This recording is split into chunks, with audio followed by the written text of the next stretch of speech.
Let me do this first. I gotta tell you. You know, I've been doing this a long time. Coaching is coaching, whether it's baseball, basketball, football, whatever it is, volleyball. For our football team to do what they did today, for Matt Rourke to do what he did today, for Joker and his staff to keep that team together and doing what they did with a wide receiver at quarterback, that may go down as one of the greatest wins in the history of our athletic department. Now you go, because you never have coached, you do it that way. But if you have coached, you would say that is unbelievable. My hat's off to that team and their staff and Joker. Matt Rourke, I gotta go hug this guy, rub up against him. That's unbelievable what he did. He said, that would have been like sticking me at quarterback. Here, Cal, you're gonna play quarterback. What? And then he runs, what did he run for, 100 and some yards? 124. 124. 124? Put his head down and ran people over, trying to get first down. He did fumble that ball, by the way.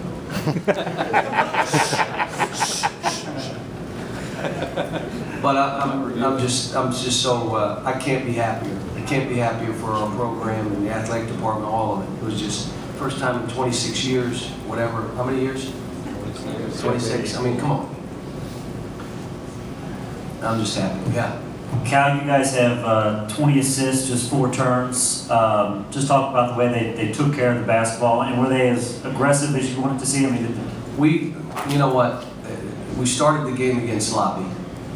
The other thing is, we need to be a little more physical and not settle for some of the jumpers we settled for. Especially if we're running something to post the ball. It's not that I don't want guys to shoot some balls, but I'm just saying if we're going to run something to post it first and then shoot a jumper. We came down and shot jumpers right away. But we're still learning. The biggest thing we got to work on and spend time on is guarding three-point shooters. If a team has players, because we're going to play Florida, they're going to take 35 threes against us. Florida will take 35 threes against us. That means they'll win by 108 points right now if we don't learn to guard a three-point shooter. You cannot get hung up on screens. You have to chase. If your man is setting the screen, you got to help a little bit. Just a stunt and get back. It was pitiful, but we haven't worked on it that much, so I'm not going to say much. I was disappointed in how we defended down the stretch. Really happy for Darius and how he played. You know, I was happy. I thought Marcus Teague played a terrific floor game. The best play he made, and I told him after the game, breakaway layup, he slowed down and gave it to Terrence Jones. Best play he's made all year. It just shows that he's playing for his team. John, back to football for a bit. With what Matt Rourke did, what that entire team did, are there lessons there that you can tell to your players and go to them? Well, the biggest lesson, there's always hope. And if you believe in your mind you're going to do something, that's the first step to doing it. There's always hope. And what you also learn is some of the great games and great contests were played with somebody hurt. Maybe someone on your team gets hurt and he goes for the biggest game of his life because he's more focused and more attentive.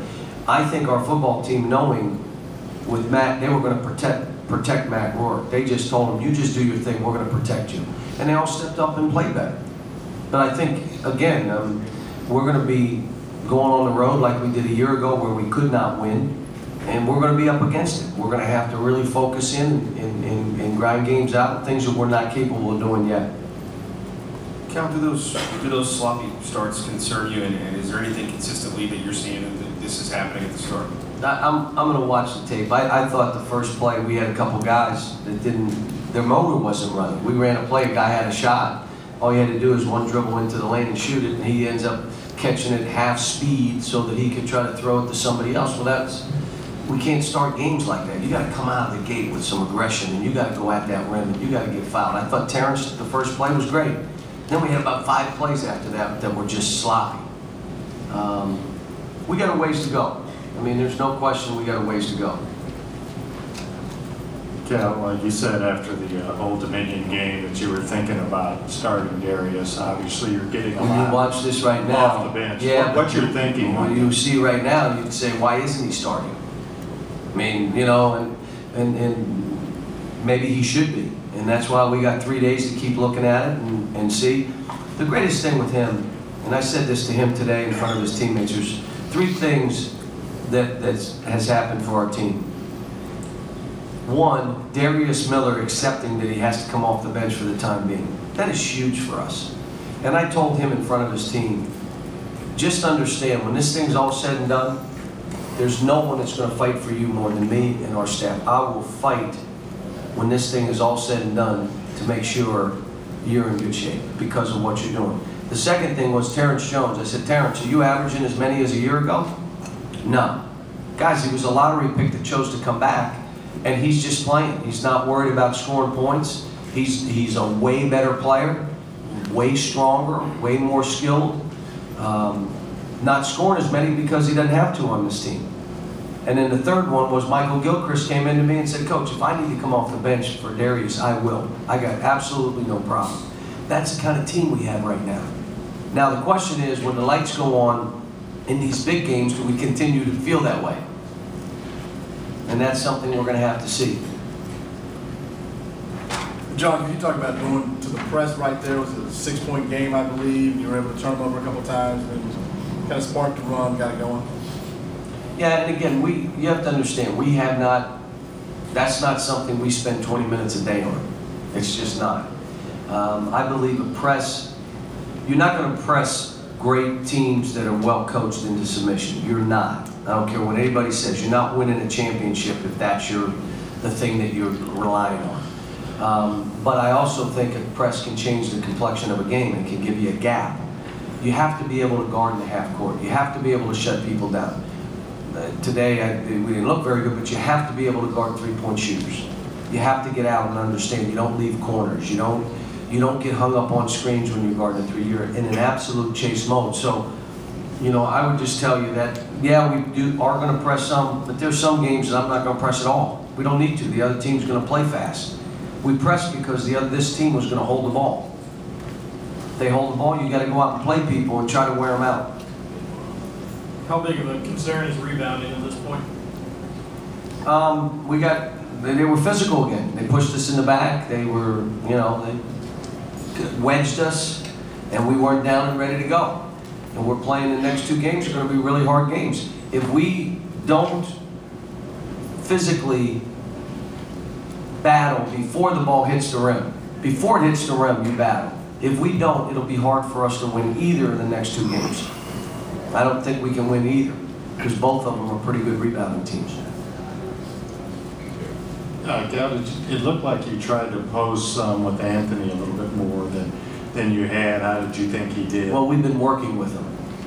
But again, he missed free throws today. You know, it's hard to post a guy if he's not going to make free throws. I mean, you got to be able to go stand up at that line and make them. And again, I think this is all part of Anthony's growth. It's called mental toughness. I miss one, I'm not missing the next one. You move on. You have a toughness to you. Right now, he's just growing into that. He misses one, it leads to another. He misses 4 in a row. Wait a minute. You're one of our best shooters. How's that happen? It's all mental. And that's the toughness he has to grow into. Last question. Eloy played significantly less. Well, what was the reasoning behind that? Just trying to get Kyle and get this rotation and, you know, try to figure out these guys first. So, you know, I even went with Darius at 4, and I hate to tell you, I really liked it. We beat Florida a year ago when I put him at 4. And he did basically what he did today, the exact same thing. So I like him at 4. So, you know, again, when we don't have that toughness we need, I can put him at 4 and we can play.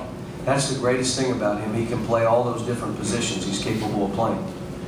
But again, we got to be better than we were tonight offensively. I know, you know, I looked at the numbers. The numbers look pretty good. You know, I mean, the numbers look like, well, they were, but we have to be better than we're playing right now. We're going to give them off tomorrow. We got a couple days of practice before St. John's, a day in, and then we got a noon game. So we got a tough road this week, and that's why I said take Saturday, Sunday off, relax, and let's come back and get ready to go.